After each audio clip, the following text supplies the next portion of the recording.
Hello friends, welcome to S Y academy. आज इस video में हम बात करेंगे article number 15 of the Indian constitution. Again एक फंडामेंटल राइट है और आई थिंक आप सब लोगों को इसके बारे में थोड़ी नॉलेज होगी। एक आर्टिकल 15 नाम से मूवी भी आई है, आई थी आयुष्मान खुराना की। डिसेंट मूवी थी, देख सकते हैं आप सब लोग। स्टार्ट करते हैं। देखिए, किसी भी आर्टिकल का ना 15(1) मतलब पॉइंट ये, जैसे 16 आर्टिकल है उसका पहला पार्ट, 17 आर्टिकल है उसका पहला पार्ट, वो सबसे इंपॉर्टेंट होता है, वो इस आर्टिकल को डिटरमाइन करता है। मैं आपको पहले भी बता चुका हूँ कि आर्टिकल 15(1), 15(2), 15(3) ऐसे, मतलब जब भी हम कभी आर्टिकल 15 को अमेंड करेंगे ना दोस्तों, तो उसमें नया पार्ट ऐड कर देंगे। जैसे रिसेंट एक कॉन्स्टिट्यूशन अमेंडमेंट हुआ था जिसमें इकोनॉमिकली वीकर सेक्शन को 10% रिजर्वेशन दिया था, तो 15(6) ऐड हो गया था। अब अगर फिर से 15 आर्टिकल में कुछ अमेंडमेंट होगा तो 15(7) ऐड हो जाएगा। आई होप आपको ये चीज क्लियर हो गई होगी। कोई स्टिल डाउट है तो कमेंट सेक्शन आपके लिए ओपन है। I will be happy to answer your queries. Start करते हैं दोस्तों इसको। The state shall not discriminate against any citizen on grounds. Only word को ध्यान दो, जो वर्ड इंपॉर्टेंट है सिर्फ वही मैं करूंगा, वरना ज्यादा अंग्रेजी पेपर नहीं जाऊंगा। Only religion, race, caste, sex, place of birth और एनी ऑफ देम। तो स्टेट जो है, स्टेट, ठीक है, स्टेट लिखा है, प्राइवेट बॉडी नहीं लिखा। State shall not discriminate against any citizen on grounds only of religion, race, caste, sex और प्लेस ऑफ बर्थ। ये पांच है, इसको मन में बसा लो। Religion, race, caste, sex, place of birth. Place of residence फिर से नहीं है, तो स्टेट उसके बेसिस पे डिस्क्रिमिनेट कर सकती है। ठीक है, ये पॉइंट भी आई होप आपको क्लियर हो रहा होगा।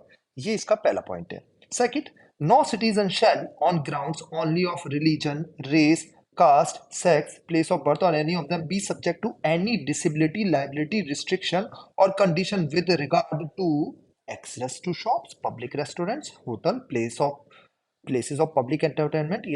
ये कौन सा पार्ट, ये क्या हुआ, इसको कैसे अंग्रेजी में रीड करते हैं दोस्तों? आर्टिकल 15 का 2 का ए। ठीक है दोस्तों, और नीचे वाला आर्टिकल 15 का 2 का बी। तो ये कह रहा है कि कोई भी सिटीजन इस बेसिस पे डिस्क्रिमिनेट नहीं किया जाएगा कि वो उसका रिलीजन क्या है, रेस क्या है, कास्ट क्या है, सेक्स क्या है, प्लेस ऑफ बर्थ क्या है, with respect to access to shops, public restaurants, hotels, places of public entertainment, the use of wells, tanks, bathing ghats, roads, places of public resort maintained wholly और partly out of state funds. State fund से अगर वो चल रहा है तो आप discriminate नहीं कर सकते भाई। और dedicated to the use of general public, ये नहीं कि कोई पार्क बनाया या रिजॉर्ट बनाया और आप बोलो कि यहाँ पे लड़कियां अलाउड नहीं है, या यहाँ पे बोलो आप सिख अलाउड नहीं है, या यहाँ पे आप बोलो कि कोई पर्टिकुलर रेस, काले लोग अलाउड नहीं है, ऐसे कुछ बोल लो, या किसी ऑस्ट्रेलियन रेस के अलाउड नहीं है, राइट? या प्लेस ऑफ बर्थ बोल दो कि आप सिक्किम के लोग अलाउड नहीं है, राइट? ये कहता है आर्टिकल, राइट? आई होप आपको ये पॉइंट क्लियर हो गया होगा। A1 जो है वो तो स्टेट नहीं कर सकता। दो जो है वो ये कह रहा है कि इस बेसिस पे आप किसी को रिस्ट्रिक्ट नहीं कर सकते ना। ठीक है, कोई भी डिसेबल, कुछ भी डिसेबिलिटी, लाइबिलिटी, रिस्ट्रिक्शन, कंडीशन नहीं लगा सकते with regard to access to shops, wells, ये सब बातें। ठीक है, तीसरे पे आ जाते हैं। Nothing in this article shall prevent the state from making any special provision for women and children। तो एक और दो तो दोस्तों ये क्लियर कर दिया गया है, ये क्लियर कर दिया है एक और दो में कि आपको किस बेसिस पे डिस्क्रिमिनेट नहीं किया जा सकता। अब तीसरे में क्लैरिफाई कर रहे हैं कि स्टेट अगर कोई चीजें बनाता है, स्पेशल प्रोविजन करता है वुमेन और चिल्ड्रन के लिए, जैसे जैसे बसों में वुमेन के लिए सीट्स रिजर्व्ड हैं, तो अब कोई बोलेगा, कोर्ट में चला जाएगा कि आर्टिकल 15 का एक तो कहता है कि सबको सबको डिस्क्रिमिनेट नहीं करना। तो ये मेरे को क्यों डिस्क्रिमिनेट कर रहे हो, मेरे को क्यों बोल रहे हो कि यहाँ पे मैं नहीं बैठ सकता, ये क्यों लिखा हुआ है कि यहाँ पे सिर्फ वुमेन बैठ सकती हैं? इसीलिए 15 का 3 डाल दिया गया है कि स्टेट उनके लिए स्पेशल प्रोविजन बना सकता है, बच्चों के लिए, वुमेन के लिए। ठीक है, ये पॉइंट आई होप आपको क्लियर हो गया होगा। बच्चों और वुमेन के लिए स्टेट स्पेशल प्रोविजन बना सकता है। आप ये नहीं कह सकते कोर्ट में कि बच्चों के लिए स्पेशल प्रोविजन बनाया, ये तो डिस्क्रिमिनेशन हो गया जी। वुमेन के लिए बनाया, ये तो अभी तो लिखा है यहाँ पे सेक्स, फिर भी आपने वुमेन के लिए कुछ बना दिया। जैसे कोई आपने कुछ ठहरने की जगह बताई है, बनाई है, प्लेन्स में सीट रिजर्व करी वुमेन के लिए, या पार्लियामेंट में रिजर्व कर दी 33% वुमेन के लिए। कर सकता है, स्टेट कर सकता है। कैसे कर सकता है? आर्टिकल 15(3) के बेसिस पे। आगे चलते हैं दोस्तों, आर्टिकल 15 का 4, नथिंग इन दिस आर्टिकल और in clause 2 of article 29 shall prevent the state from making any special provision for the advancement of any socially and educationally backward classes of citizens or for the scheduled caste and scheduled tribes. Again यहाँ पे women और children की बात हुई थी 15(3) में। 15(4) में कहते हैं कि state scheduled caste, scheduled tribe, backward class जो है, बैकवर्ड क्लास क्या होते हैं? जनरली अदर ओबीसीज, है ना, इनके लिए भी स्पेशल प्रोविजन बना सकता है, इनके लिए भी स्टेट स्पेशल प्रोविजन बना सकता है। तो यही कहता है नथिंग इन दिस आर्टिकल और इन क्लॉज 2, ये भी लिखा हुआ है क्लॉज 2, क्लॉज 2 ऑफ आर्टिकल 29। जैसे इसका 2 है ना 15 के 2 का, ऐसे ही 29 जो आर्टिकल है उसका क्लॉज 2 है, उसके बेसिस उसकी उसको भी निगलेक्ट किया जा सकता है। यहाँ पे जब आर्टिकल 29 पढ़ेंगे तो डिटेल में पढ़ेंगे, मैं यहाँ पे आपको कंफ्यूज नहीं कर रहा। इस आर्टिकल 15 के 4 का मतलब ये है कि स्टेट स्पेशल प्रोविजन कर सकता है फॉर शेड्यूल कास्ट। जैसे एक एग्जांपल ले लेते हैं, स्टेट बोलता है कि मैं एससीज के लिए सीट रिजर्व कर रहा हूँ। अब आप ये नहीं कह सकते कि आपने तो डिस्क्रिमिनेट कर दिया, 15(1) का वायलेशन है, इसी बेसिस पे रिजर्वेशन दिया जा रहा है। या ये कहता है स्टेट कि इनको तो स्पेशल ट्रेनिंग मिलेगी शेड्यूल्ड ट्राइब्स को। क्यों? क्योंकि उनको ज़रूरत है, वो इतने आगे नहीं है, इतने एडवांस नहीं है। तो कोई एग्जांपल ले रहा हूँ बस, कोई जनरल कैटेगरी का जाके कोर्ट में ये नहीं अप्लाई कर सकता कि 15(1) के बेसिस पे मेरे खिलाफ डिस्क्रिमिनेशन हो रहा है।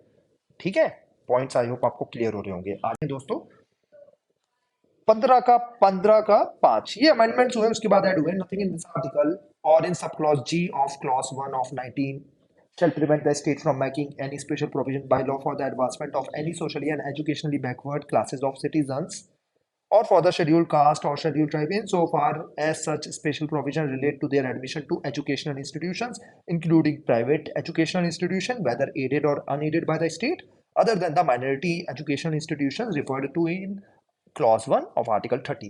वैसे काफ़ी डिटेल है, टेक्निकल है, लॉ वाले स्टूडेंट हो तो डिटेल में पढ़िए, लेकिन मेरा काम है यहाँ पे थोड़ा सा शॉर्ट में बताना। अगेन ये 15 का 5 ये कह रहा है कि हम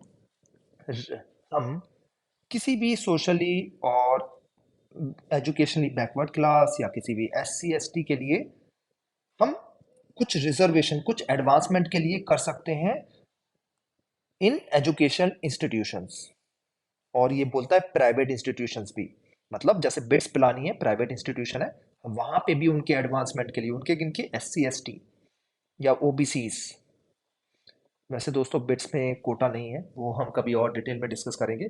लेकिन सरकार और ये देखो aided unaided by the state, मतलब पैसा नहीं भी दे रहे तो भी हम कुछ उनके एडवांसमेंट के लिए रिजर्व कर सकते हैं।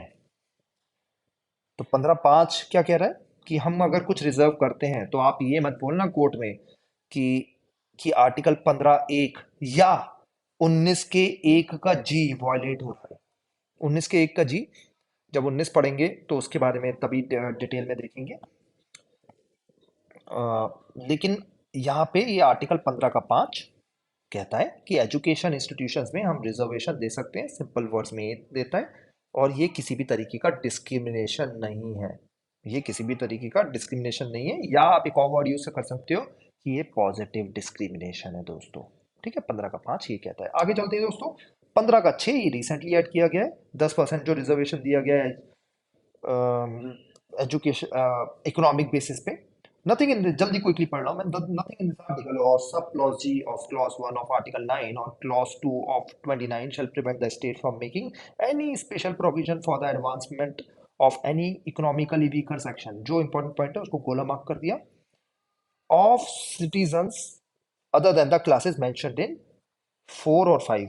तो ये कह रहा है क्लासेस जो मैंने लिख दिए S C S T OBC, उनके अलावा भी मैं रिजर्वेशन एडवांसमेंट के लिए कुछ प्रोविजन कर सकता हूँ। रिजर्वेशन वर्ड भूल जाओ, प्रोविजन कर सकता हूँ, प्रोविजन कर सकता हूँ on the basis of economic criteria.